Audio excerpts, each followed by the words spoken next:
Your honour, एक लेखक, एक दिग्दर्शक व एक अभिनेता यांच्यातर्फे एका मराठी चित्रपट निर्मात्याच्या विरुद्ध दावा लढवण्यासाठी मी आपली अनुमती मागतो. त्यांनी माझ्या पक्षकारांचे मानधन न देऊन त्यांची आर्थिक फसवणूक केली.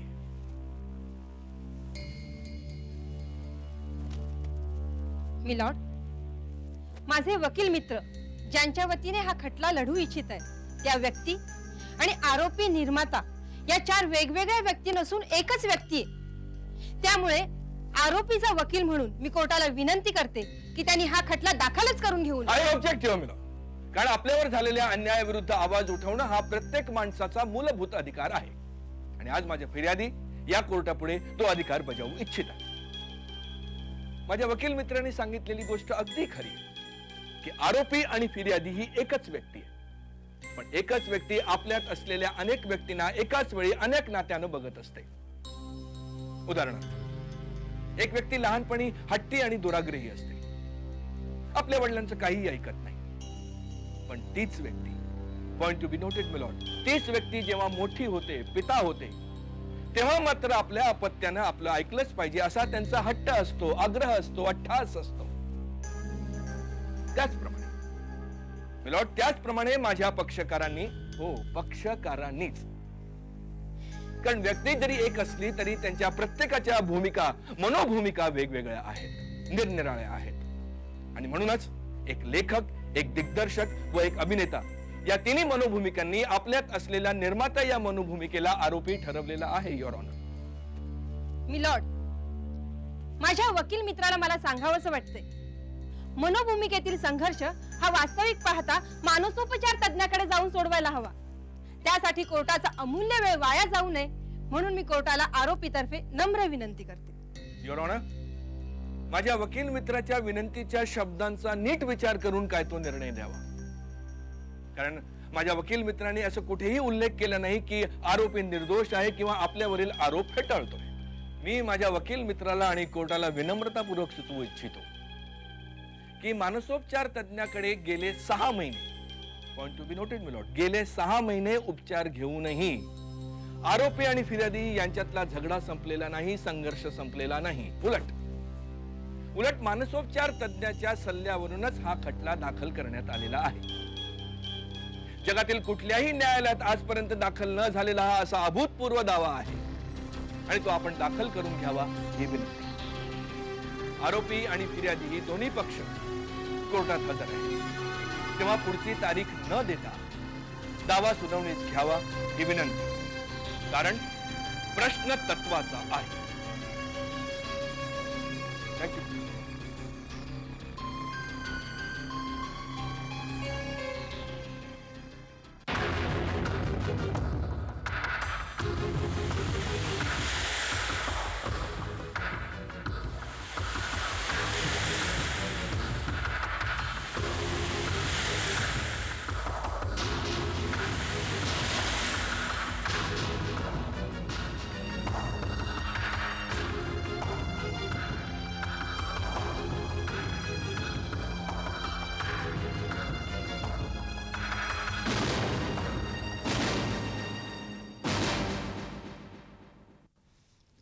मला सांगा, आपलं नाव?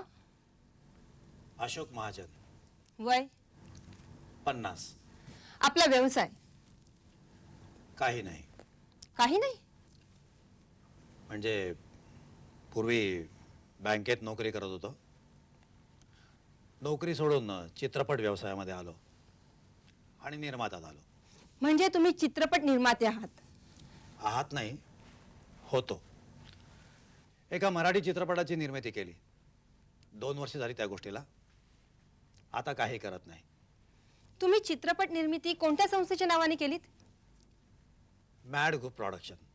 Mad group production. येस. म्हणजे तुमच्या बरोबर आणखीन काही लोक असतील?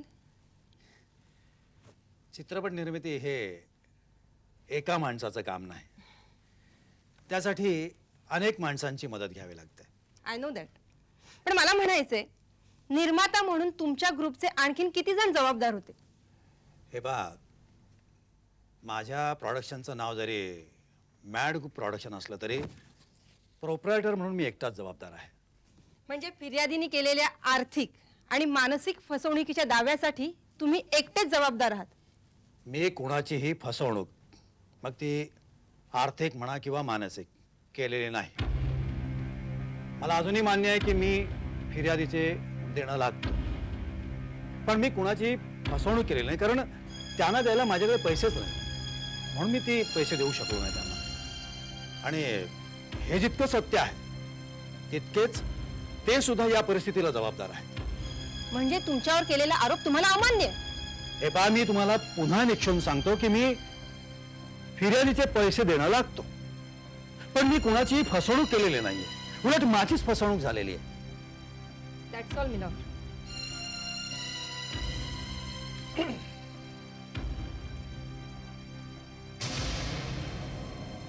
अशोक महाजन,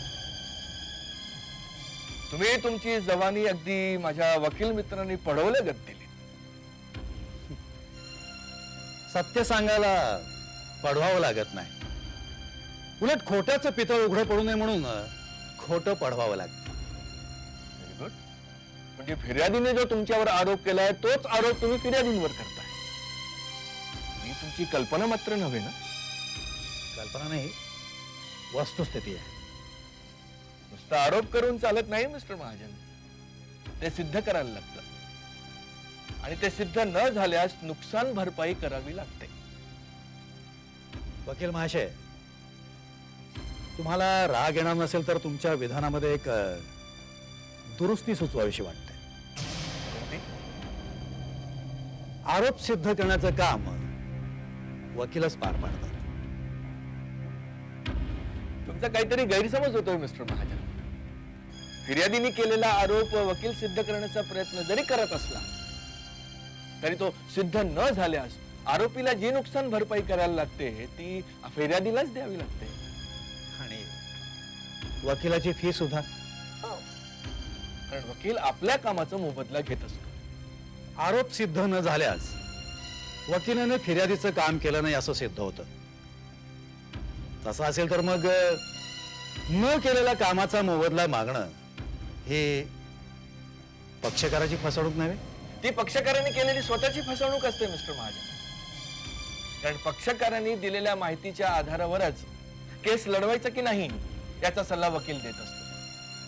पण पक्षकाराने काही चुकीची माहिती दिली किंवा महत्वाची माहिती आपल्या वकिलापासून लपवली तर त्याचा वकील केस हरवू शकतो.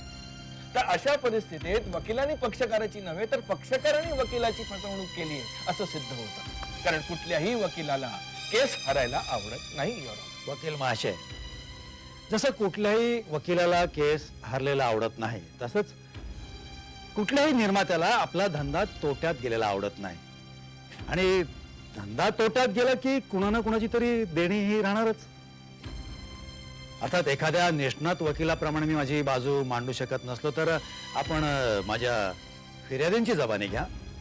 माझे वकील माझ्या वतीनं फिर्यादीच्या विधानातील विसंगती तुमच्या निदर्शनास आणतील आणि या सगळ्या प्रकरणामध्ये तुम्हाला स्वतःलाच असं कळून येईल की यामध्ये माझीच नव्हे तर तुमची देखील फसवणूक झालेली आहे. ठीक आहे, तुम्ही जाऊ शकता.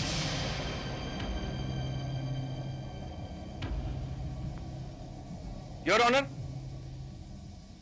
माझ्या वकील मित्राची हरकत नसेल आणि तयारी असेल तर मी माझ्या फिर्यादींची जबानी घ्यायला तयार आहे, जेणेकरून फिर्यादीने आरोपीवर केलेला आरोप खरा की आरोपीने फिर्यादीवर केलेला आरोप खरा हे सिद्ध करता येईल.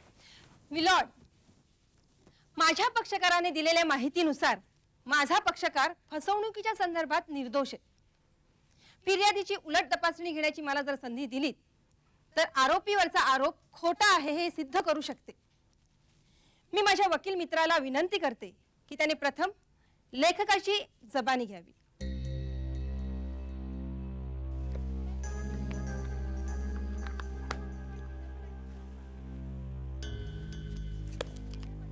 मॅड ग्रुप प्रोडक्शन साठी मराठी चित्रपटाचं लेखन तुम्ही केलं. हो. लेखन म्हणजे कथा, हो. पटकथा, हो. संवाद, हो. गीत. हो. म्हणजे या सगळ्या कामासाठी बजेटमध्ये असलेलं मानधन आपल्याला मान्य होतं? हो. आणि या मानधनासाठी तुम्ही कसलीही कुठलीही घासाघीस केली नाही. हो. आणि तरी तुम्हाला तुमचं मानधन मिळालं नाही म्हणून तुम्ही निर्मात्यावर आर्थिक फसवणुकीचा दावा करताय. हो. That's all your honour.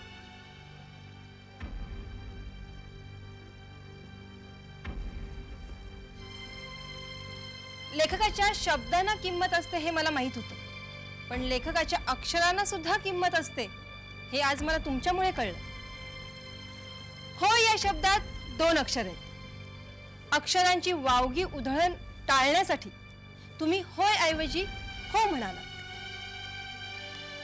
हो. म्हणजे तुम्हाला जे काही म्हणायचंय ते तुम्ही अचूक शब्दात मांडू शकता. हो. मला सांगा, तुमचा लेखक म्हणून प्रवास कधीपासून सुरू झाला? शाळेमध्ये भिंती पत्रकांपासून. त्यावेळी तुम्ही कोणत्या प्रकारचं लेखन करत होता? निबंध, लेख, कथा. By the way, mad group of production साठी तुम्ही लिहिलेल्या चित्रपटाचं नाव काय? जगराठी. हे तुम्ही स्वतः ठेवलं की दुसऱ्यांनी? मी स्वतः. त्याची गीतही तुम्हीच लिहिलीत? हो. म्हणजे गीतकार आणि कवी म्हणून तुमचा प्रवास कधी सुरू झाला? कॉलेजमध्ये मित्रांच्या प्रेमकवितांचं शुद्धलेखन सुधारताना मला कवितांचा नाद लागला. नाही, मला म्हणायचंय मित्रांच्या कविता सुधारताना की त्यावेळी तुम्हाला विषय मिळाला म्हणून? कवितांचं शुद्धलेखन सुधारताना. तुम्हाला अपेक्षित असलेल्या कवितांचे विषय मला सापडले नाही. म्हणजे तुम्ही बिनविषयाच्या निरर्थक कविता लिहित होतात, राईट? माफ करा, पण लेखका इतकीच वकिलाच्या शब्दांना किंमत असते, किंबहुना जास्तच. लेखकाचे शब्द साभार परत आले तर किंवा छापूनही आले तर त्याचं मानधन त्याला मिळत नाही, पण वकील मात्र त्याच्या बोलण्याची किंमत आगाऊच घेत असतो. त्यामुळे मला अपेक्षित असलेला विषय हे विधान अचूक नव्हे तर ढोबळ आहे ना? तर तुम्ही कथा कविता लिहित होता, पण चित्रपटासाठी कथा, पटकथा, संवाद, गीते लिहिण्यापासूनचा प्रवास कधी सुरू झाला? म्हणजे जरा विस्तृत सांगा.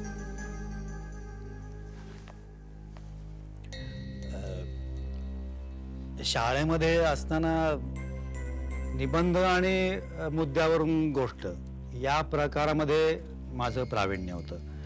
नंतर मग कॉलेजमध्ये गेल्यावर कवितांमुळे शब्दांशी चाळा करण्याची सवय लागली आणि नंतर मग हौशी रंगभूमीसाठी एकांकिका लेखन सुरू केलं. आणि मग तसे अभिनयाची आणि दिग्दर्शनाची आवड पहिल्यापासूनच होती. त्यामुळे मग एकांकिका लेखन हा जरी एक वेगळा प्रकार असला तरी लेखन तसं कठीण गेलं नाही. नंतर मग एका मित्रासाठी दूरदर्शन मालिका लिहिली. एकांकिका लेखनातील संवाद शैलीमुळे मालिकेतील लिखाण सोपं झालं. आणि तरी सुद्धा तंत्रातील फरक त्याच मित्राच्या आधीच्या एका मालिकेमध्ये त्यातलं लिखाण आणि निर्मिती प्रक्रिया जवळून पाहिल्यामुळे मला आत्मसात करता आल्या. आणि मग त्यानंतर एका मराठी चित्रपटाच्या चित्रीकरण प्रसंगी एक अडलेला प्रसंगाच्या ऐवजी दुसरा प्रसंग लिहून देण्याची पाळी माझ्यावरती आली आणि मी ती पार पाडली आणि तो प्रसंग त्या कथेमध्ये चपखल बसला. त्यामुळे माझा आत्मविश्वास वाढला आणि मग अशा प्रकारे माझा दूरदर्शन मालिका लेखक, चित्रपट कथा लेखक आणि गीतकार असा प्रवास सुरू झाला. आणि मग माझा 3 वर्षापूर्वी मी जगराठी या चित्रपटासाठी एक कथा लिहून दिली आणि माझा आता लेखक म्हणून प्रवास सुरू आहेच. गुड. तुम्हाला बोलताही येतं. मला वाटलं तुम्हाला बोलताच येत नाही. बाय द वे, जगरहाटी या चित्रपटाची कथा काय? I object your honour. हा प्रश्न सदर खटल्यात अप्रस्तुत आहे. मिलॉर्ड, लेखकाच्या शब्दाची खरी किंमत ही त्याच्या लिखाणाच्या कसावर अवलंबून असते. लेखक अशोक महाजन यांचा कर्तृत्वाचा आलेख आपण जरी पाहिला असला तरी कस जाणण्यासाठी त्यांची लिखाण शैली जाणून घेणं अत्यंत महत्वाचं आहे. थँक्यू. तर लेखक महाशय, तुमच्या जगरहाटी चित्रपटाची कथा काय?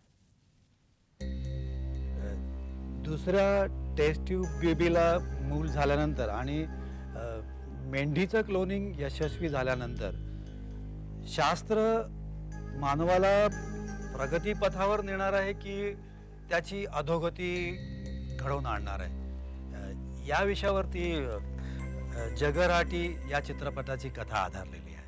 गुड. खरंच खूप सुंदर विषय निवडला तुम्ही. याबद्दल मी तुमचं मनपूर्वक अभिनंदन करते. धन्यवाद. पण मला सांगा, या चित्रपटाद्वारे तुम्हाला कोणता मुद्दा प्रबळपणे मांडायचा होता? म्हणजे प्रगती की अधोगती? मानवाला जे वाटतं की आज शास्त्र प्रगत झालेलं आहे, परंतु तो त्याला झालेला एक भास आहे. मानवाने जनुकांचा शोध लावला, त्यामुळे नवीन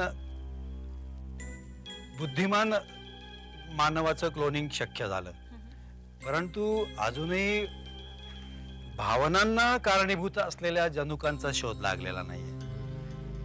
त्यामुळे नवीन क्लोन मानव हा उच्च बुद्ध्यांक असलेला, भावना शून्य आणि तार्किक असणार आहे.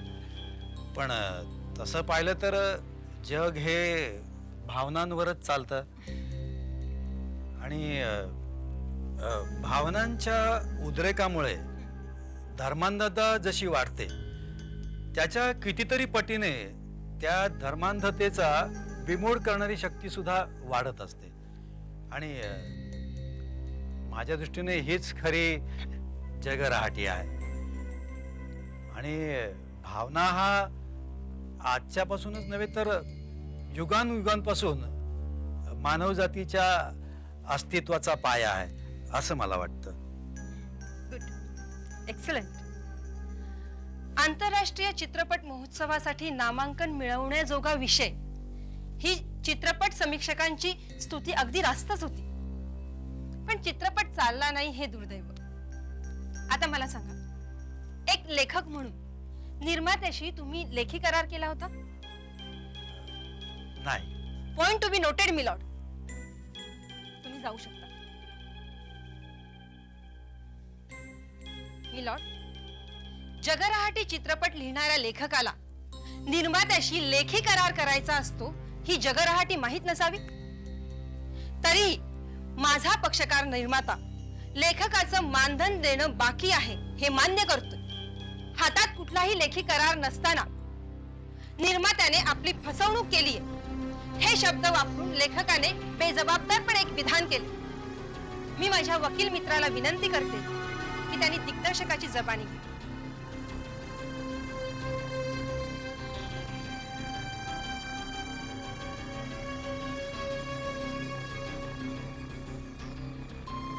जगरहाटी या मराठी चित्रपटाचं दिग्दर्शन तुम्ही केलं आणि दिग्दर्शन करूनही तुम्हाला त्याचं मानधन मिळालं नाही, म्हणून तुम्ही निर्मात्याविरुद्ध आर्थिक फसवणुकीचा दावा केलात. होय. समीक्षकांनी उत्कृष्ट लेखन आणि त्याला दिग्दर्शनाची तितकीच उत्कृष्ट जोड अशी प्रशंसा केलेल्या जगरहाटी या मराठी चित्रपटाचं उत्कृष्ट दिग्दर्शन करून सुद्धा त्याचं मानधन न देण्याची जगरहाटी दाखवणाऱ्या निर्मात्याविरुद्ध दावा करण्याचा हा माझा प्रामाणिक प्रयत्न आहे. मी प्रामाणिक आहे असं स्वतः सांगण्यापेक्षा आपण प्रामाणिक आहोत हे इतरांनी सांगणं अधिक गौरवास्पद असतं, नाही का? मला सांगा, चित्रपट निर्मितीत दिग्दर्शकाचं नेमकं स्थान कोणतं? Is the captain of the team. हा, पण एखादा खेळाचा टीमचा कॅप्टन यापेक्षा त्याची तुलना एखाद्या शिपच्या कॅप्टनशी केली तर ती जास्त योग्य होईल असं मला वाटतं. गुड. म्हणजे एखादा मुद्दा स्पष्ट करण्यासाठी योग्य उदाहरण देणं हे दिग्दर्शकाचं कसब तुमच्यात आहे तर. मग मला सांगा, खेळाचा कॅप्टन आणि बोटीचा कॅप्टन यातला फरक काय? एखाद्या खेळाच्या टीमचा कॅप्टन हा एका विशिष्ट मर्यादेमध्ये एका विशिष्ट वेळेपुरता प्रतिस्पर्धी टीमच्या कॅप्टनवर किंवा त्या संघावरती विजय मिळण्यासाठी त्याचं कसब पणाला लावतो.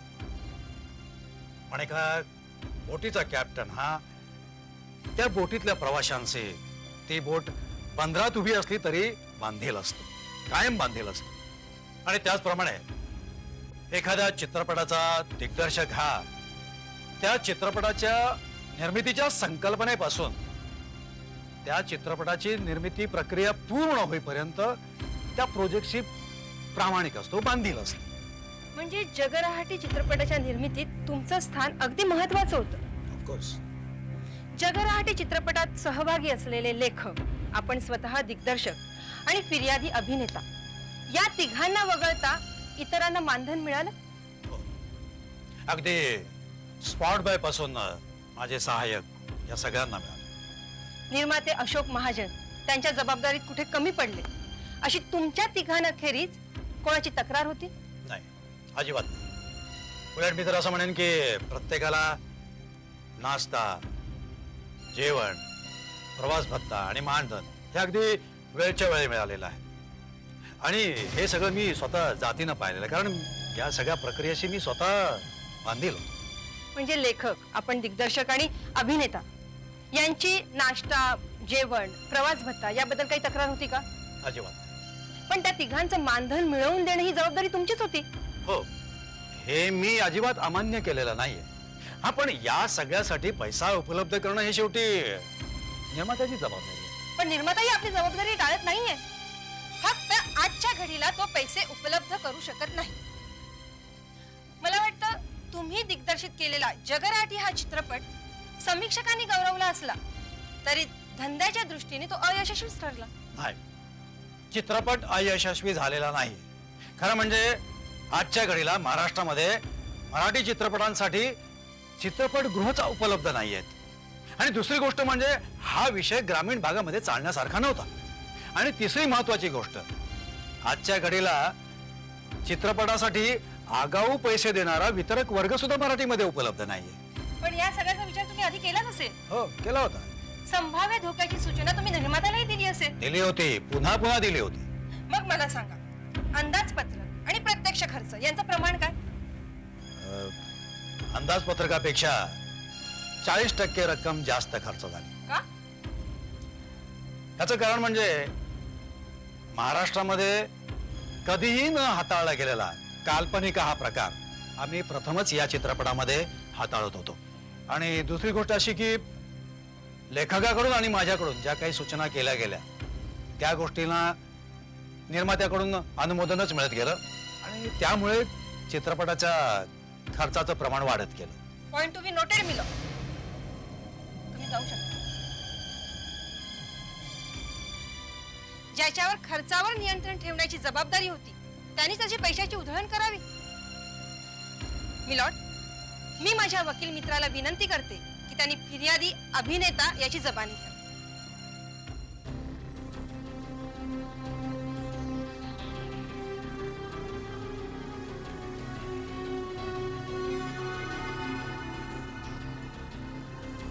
अभिनेता म्हणून आपल्या कारकिर्दीचा आढावा घेता. मी जन्मापासूनच अभिनेता आहे. म्हणजे आपल्याला अभिनयाची देणगी जन्मजात आहेत. हो, तसं पाहिलं तर प्रत्येक माणसाला उपजतच अभिनयाची देणगी लाभलेली असते. आता जो तो आपापल्या वकुबानुसार त्याचा उपयोग करत असतो. इतरांना त्यांच्या उपजीविकेच्या पेशावरून ओळखलं जातं, जसं डॉक्टर, वकील, इंजिनियर, कामगार. तसं अभिनयावर उपजीविका करणाऱ्यांना ओळखलं जात नाही. मग तुम्हाला अभिनेता म्हणून का म्हणतात? आता हे म्हणणाऱ्यांनाच विचारलेलं जास्त योग्य ठरेल. हा, पण मी मात्र मोबदला घेऊन भूमिका करणारा नट आहे. जगराठी या चित्रपटात तुम्ही भूमिका केलीत, अभिनय केला. हो, जगराठी या मराठी चित्रपटामध्ये एका म्हाताऱ्या माणसाची मध्यवर्ती भूमिका साकार करणारा मी एक नट होतो. नट होतो. होय, चित्रपटातील भूमिका चित्रित झाल्यानंतर ती भूतकाळामध्ये जमा होते. रंगमंचावरती काम करत असताना ती हे आहे असा उल्लेख करतो मी. तुम्ही म्हणता तुम्ही मानधन घेऊन काम करता, मग या चित्रपटात तुम्ही मानधन न घेता कसं काय काम केलं? नाटकाचं मानधन प्रयोग पूर्ण झाल्यानंतर मिळतं. याच्या उलट चित्रपटामध्ये काम केल्याचं मानधन चित्रपटाची निर्मिती प्रक्रिया पूर्ण झाल्यानंतर मिळते. पण चित्रपटातील प्रत्येक अभिनेत्याला जर मानधन मिळाले तर तुम्हालाच का नाही मिळालं? त्यासाठीच तर मी हा दावा केलाय. तुम्ही म्हणता सारे जण जन्मजात अभिनेते असतात. आता अभिनयाची तुमची व्याख्या काय आहे यावर ते अवलंबून असतं. अभिनय म्हणजे प्रतिक्रिया. एकदा हे तुम्ही समजून घेतलं की जगातील प्रत्येक माणूस अभिनेता आहे, हे तुमच्या लक्षात आहे. सरकारी आदेशातील मराठीप्रमाणे हे जरा जास्त बोजड नाही वाटत? ठीक आहे, सोप्या शब्दात सांगतो. कुणाचं तरी लक्ष आपल्याकडे वेधून घेणं ही अभिनयाची पहिली मूलभूत पायरी आहे. आणि लहानपणी अर्भकावस्थेमध्ये रडून रडून आपण ही पायरी भक्कम करतो. अभिनयाची दुसरी पायरी म्हणजे आपल्या सहकलाकाराच्या अभिनयाविषयी प्रतिक्रिया व्यक्त करणं. लहानपणचं रडणं हे जरी जन्मजात असलं तरी आईच्या हसऱ्या चेहऱ्याकडे पाहूनच आपण हसून प्रतिक्रिया द्यायला शिकतो. एखाद्या लहान मुलाकडे तुम्ही हसून हात पसरा, ते हसून तुमच्याकडे हात पसरेल. त्याला तुम्ही हसून टाळी द्या, ते तुम्हाला हसून टाळी देईल. ही झाली शारीरिक अभिनयाची पहिली पायरी. लहान मुलाकडे तुम्ही हसून हात पसरले तर त्यातली काही मुलं हसून तुमच्याकडे झेपावतील. याच्या उलट काही मुलं घाबरून आपल्या आईवडिलांना बिलगतील. जी मुलं हसून तुमच्याकडे झेपावतील त्यांनी आयुष्यामध्ये आत्मविश्वासाने प्रगती केलेली तुम्हाला दिसून येईल. याच्या उलट जी मुलं आई वडिलांना बिलगतील त्यांच्यामध्ये तुम्हाला आत्मविश्वासाचा अभाव दिसेल आणि त्यांच्या संपूर्ण आयुष्यामध्ये अगदी पावला पावलावरती त्याला कुणा ना कुणाची तरी आधाराची गरज जाणवत राहील. आता अभिनयाची तिसरी पायरी म्हणजे समरस होऊन अभिनय करणं. आता हे न्यायाधीश महाराज सुद्धा अभिनयच करत आहेत. अहो, अशी बेछूट विधानं करून कोर्टाचा अपमान करू नका प्लीज. हे बेछूट विधान नाही, वस्तुस्थिती आहे. आपण न्याय देताना कुणावरती पक्षपात करत आहोत असा इतरांचा ग्रह होऊ नये म्हणून न्यायाधीश महाराज फिर्यादी, आरोपी आणि वकील यांचं म्हणणं अगदी निर्विकारपणे मख्ख चेहऱ्याने ऐकत असतात आणि आपली ही न्यायाधीशाची भूमिका ते अभिनयातूनच पार पाडत असतात. युअर ऑनर, माझ्या पक्षकाराच्या आत्ताच्या बोलण्याचा या खटल्याशी काही संबंध नाही, तेव्हा याच्या जबानीतून हा भाग वगळावा ही विनंती. Objection milord. फिर्यादीची ही वाक्य त्याच्या मानसिकतेची खूण म्हणून अत्यंत महत्वाची आहे, कारण हा मनोभूमिकेतील संघर्षाचा खटला आहे. Thank you milord. तर नटवर्य, आता मला माझ्या महत्वाच्या प्रश्नांची उत्तरं दे. विचारा. जगराट या चित्रपटात भूमिका मिळावी यासाठी तुम्ही काय प्रयत्न केलेत? हे पहा, जगराटी या चित्रपटामधील भूमिका साकारण्यासाठी मी प्रयत्न अवश्य केले, पण ही भूमिका मलाच मिळावी म्हणून मी कुठलाही प्रयत्न केला नाही. लेखकाच्या कल्पनेतला नट आणि दिग्दर्शकाच्या कल्पनेतला नट यांना ती भूमिका साकारण्यासाठी पुरेसा वेळ नव्हता म्हणा, किंवा मराठी चित्रपटामध्ये मिळणारं मानधन अल्प आहे असं त्यांना वाटल्यामुळे त्यांनी ही भूमिका साकार करायला नकार दिला. आणि दुसरी गोष्ट अशी की लेखक आणि दिग्दर्शक यांच्या नवीन नवीन कल्पनांमुळे चित्रपट निर्मितीचा खर्च एवढा वाढला की निर्मात्याने ही भूमिका साकार करण्याची मला गळ घातली, म्हणून मी ती केली. मला सांगा, चित्रपट निर्मात्याशी तुमचं मानधन विषयी बोलणं झालंच असेल? हो, बोलणं झालं होतं. अपेक्षित नटाच्या अपेक्षित मानधनाच्या 50% इतकी रक्कम ठरलेली होती. अपेक्षित मानधनाच्या 50% कमी रक्कम स्वीकारण्यास तुम्ही का तयार झालात? एक तर ही भूमिका मध्यवर्ती होती. भूमिकेतलं आव्हान खूप मोठं होतं आणि ते आव्हान मी अगदी समर्थपणे पेललेलं आहे हे समीक्षकांनी सुद्धा मान्य केलेलं आहे. मला वाटतं हा खटला तुमच्या अभिनयाबद्दल नसून अभिनयाच्या मानधनाबद्दल आहे. अपेक्षित नटाच्या मार्केट व्हॅल्यू पेक्षा माझी मार्केट व्हॅल्यू कमी होती. पॉइंट टू बी नोटेड मिलो. या चित्रपटात तुमची भूमिका मध्यवर्ती होती, म्हणजे तुमचा सहभागही मोठा होता. हो, मला सांगा, निर्मात्याने या चित्रपटासाठी पुरेपूर खर्च केला? माझं लेखकाचं आणि दिग्दर्शकाचं मानधन वगळून. हा प्रश्न विचारण्याचा माझा हा उद्देश नव्हता. मग मला म्हणायचंय, निर्मात्याने निर्मितीसाठी असलेला पैसा मदिरा, मदिराक्षी किंवा जुगारात उडवला? मदिरा किंवा मदिराक्षीवर निश्चितच उधळला नाही, पण जुगार. म्हणजे तुम्हाला म्हणायचं की निर्माता जुगार खेळत होता, रेसकॉर्स वर जात होता, क्लब मध्ये जाऊन पत्त्यांचा जुगारही खेळत होता? अहो, हे जुगार परवडले हो. या जुगारामध्ये सर्वस्व लुटलं गेल्यानंतर नलराजाप्रमाणे स्वतःला दोष देत परागंदा तरी होत आहे. पण या मायावी चित्रपट सृष्टीमध्ये चित्रपट निर्मिती करणं आणि ते सुद्धा मराठी चित्रपटाची निर्मिती करणं हे सगळ्यात वाईट. अहो, ग्रामीण भागामध्ये चित्रपट चालावा म्हणून ग्रामीण विषय घ्यावा तर तो तमाशापटामध्ये अडकतो, आणि शहरामध्ये नवीन विचारांना चालना देणारा चित्रपट काढावा तर शहरामध्ये मराठी चित्रपट प्रदर्शित करण्यासाठी पुरेशी चित्रपटगृह सुद्धा उपलब्ध नसतात. शिवाय ग्रामीण भागामध्ये धंदा होत नाही.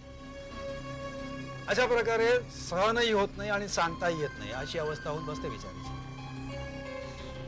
ठीक आहे, तुम्ही जाऊ शकता. मिलॉर्ड, माझ्या आशिलाने त्याने फिर्यादीवर केलेल्या आरोपासंबंधी पुन्हा जबानी घेण्यात यावी अशी मी कोर्टाला विनंती करते.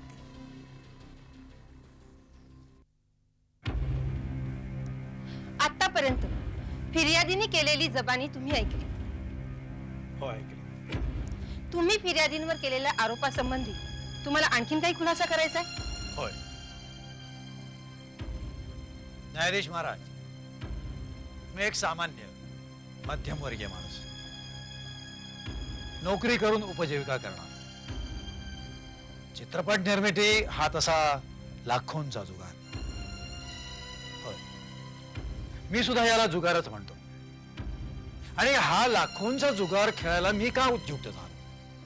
न्यायाधीश महाराज, मला या आरोपीच्या पिंजऱ्यामध्ये उभं करणाऱ्या या 3 फिर्यादीनेच मला हा जुगार खेळायला उद्युक्त केला.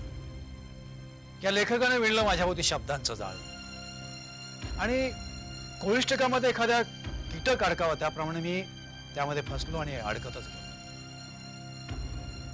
15-20 वर्षापूर्वीची गोष्ट आहे. एकांकिका लेखक म्हणून मिळालेल्या चिरगुट यशानं होळून जाऊन यानं याची त्याची ओळख काढून एका प्रसिद्ध चित्रपट निर्मात्याची भेट घेतली. त्याला 2 कथा ऐकवल्या. फिर कभी आपकी स्टोरी पर बैठते असं आश्वासन घेऊन तो परत फिरला. त्यानंतर तो निर्माता बिझी झाला. मध्ये 7-8 महिन्यांचा काळ गेला. त्यानंतर त्याच चित्रपटाच्या निर्मात्याच्या चित्रपटाची पोस्टर्स बघून हा तो चित्रपट पाहायला गेला. तो चित्रपट याच्याच कथेवर बेतलेला होता. फरक इतकाच होता की कथालेखक म्हणून निर्मात्याचंच नाव होतं. आता अनुभवातून शहाणपणीनं राहिलं दूर. उलट 5 वर्षापूर्वी एका हिंदी दूरदर्शन मालिकेच्या निर्मात्याला आणि दिग्दर्शकाला जाऊन भेटला. आधीच्या अनुभवाने व्यवहाराचा आधी बोलला, पण निर्माता रुपयामध्ये 20 पैशाच्या पुढे जायला तयार नव्हता. म्हणाला, हम जानते हैं कि आप अच्छे राइटर हैं, इसलिए आपसे लिखवाना चाहते हैं, लेकिन आपकी मार्केट वैल्यू कुछ कम है। जब आपकी मार्केट वैल्यू बढ़ जाएगी तो हम आपको रुपए के बदले 2 रुपये मानधन दे दूंगा। लेकिन अभी अशा प्रकारे सौदा व्हायच्या आधीच फीस काढला। आता याच्यासाठी हिंदी चित्रपट करणं माझ्या आवाक्यातली गोष्ट नव्हती आणि मराठी चित्रपट सुद्धा। अशा वेळेला दिग्दर्शक याच्या मदतीला धावला। दोघांच्या कल्पना तशा भन्नाटच होत्या, पण माझं मन काही तयार होत नव्हतं। त्यानंतर यांच्याप्रमाणेच पोळलेल्या अभिनेत्याने मला आपली कहाणी ऐकवली। 3 वर्षात सलग 1,500 हाऊसफुल प्रयोग देऊन सुद्धा आता 100 रुपयाच्या पुढे 1 पैशाने सुद्धा नाईट वाढवून द्यायला तयार नव्हता। म्हणाला, काम करायचं असेल तर करा, नाही तर चालायला लागा। शेवटी नाटकातील आंधळ्याची भूमिकेचं मानधन 100 रुपये घेऊन घरी निघालो। गाडीमध्ये एक आंधळा भिकारी भेटला। त्याला देण्यासाठी 1 रुपया बाहेर काढला, पण नंतर लक्षात आलं की त्याला जर 1 रुपया दिला तर गाडीतून उतरल्यानंतर चहा न पिताच बस पकडून घरी जावं लागेल, म्हणून मग त्याला रुपया द्यायचं बेत बदललं। गाडी अंधेरी लोकल होती, त्यामुळे प्लॅटफॉर्म नंबर 2 वरती लागली। मी गाडीतून उतरून चहा स्टॉलवर गेलो आणि 2 रुपयाचं नाणं देऊन चहा मागवला। त्या चहाच्या स्टॉलवरचा मुलगा मोठ्याने ओरडला, क्यों भीमा, आज कितनी कमाई हुई? माझं लक्ष तो ज्या दिशेला बघून बोलत होता तिकडे गेलं। मी चपापलोच। पाठीमागे गाडीमधला तोच आंधळा भिकारी स्पर्शाने नोटा मोजत होता। आता तो आंधळा भिकारी त्या मुलाला म्हणाला, लो रामू, 250 है, आज रख लेना, कल दे देना। रात को अंधे को गर्दिले लूटते हैं, और हाँ, एक थम्स अप भी देना, ये उसके अलग से पैसे। पण मला असं सांगायचं की या साऱ्या प्रकारावर नशा चढवणारा लेखकाचा विषय होता। ज्ञान आणि प्रगतीच्या नावावर विज्ञानापाठी आंधळेपणानं धावून माणसातील माणूसपणच हरवून टाकलेला माणूस।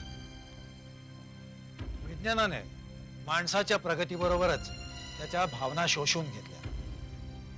विज्ञानाचा उपयोग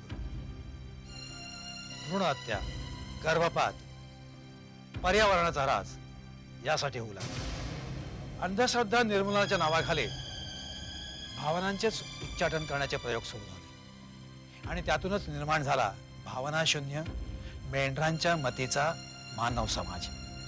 आज वेगवेगळ्या मंदिराच्या बाहेरील दुकानामध्ये 15-20 रुपये देऊन नारळ, हार, 4 उदबत्त्यांच्या कांड्या, 5 पेड्यांची प्लास्टिकची पिशवी एका हातामध्ये धरून दुसऱ्या हातामध्ये इंग्रजी कादंबरी वाचत लांबच लांब रांगेमध्ये उभे राहणारी माणसं, बुवा, बापू, महाराज यांच्या नादी लागणारी माणसं ही कशाची होतं काय? ज्या देशाच्या संस्कृतीने केवळ आपल्या देशाचाच नव्हे तर संपूर्ण विश्वाचा विचार केला, त्या देशातली माणसं आज आपला आत्मविश्वास हरवून राहिलेत। संपूर्ण विश्वाचा विचार करण्यासाठी आत्मविश्वास हवा आणि त्यासाठी श्रद्धा हवी आणि श्रद्धेमध्येच भावनांचा स्रोत निर्मल राहतो। अश्मयुगीन आदिमानवापासून भविष्यातील मानवासाठी या सृष्टीचं नियंत्रण करणाऱ्या शक्तीशी मानवानं कृतज्ञ राहावं म्हणून देवाची निर्मिती करण्यात आली आणि त्या देवावरील श्रद्धेतून भक्ती निर्माण झाली आणि त्या भक्तीतूनच माणुसकीचा जन्म झाला आणि ही माणुसकीच भविष्यामध्ये माणसाला तारणार आहे। प्रलयातून मनुष्य आजपर्यंत वाचत आलाय आणि त्यानं आपल्याबरोबर सृष्टीचं सुद्धा जतन केलंय। ही जगराटीच मला आवडली, भावली। आणि म्हणूनच नलराजाप्रमाणे मराठी चित्रपट निर्मितीचा जुगार मी सुद्धा खेळलो. पण आज मी असं वचन देतो की धर्मराजाप्रमाणे जुगारात हरलेलं राज्य युद्धाने जिंकून घेण्याऐवजी नलराजाने जसं जुगारामध्ये आपलं राज्य हरवलेलं जुगार खेळूनच परत मिळवलं, त्याप्रमाणेच माझ्या फिर्यादींचं देणं त्यांच्याच सहकार्याने नव्या चित्रपटाची निर्मितीचा जुगार खेळूनच फेडेन. आणि त्यासाठी मी आत्ता या क्षणी जाहीर करीत आहे की प्रेक्षकांच्या भेटीसाठी मॅड ग्रुप प्रोडक्शन नंबर 2 घेऊन येत आहे. Mad group production number 2 Marathi चित्रपट प्रश्न तत्वाचा आहे. Thank you milord.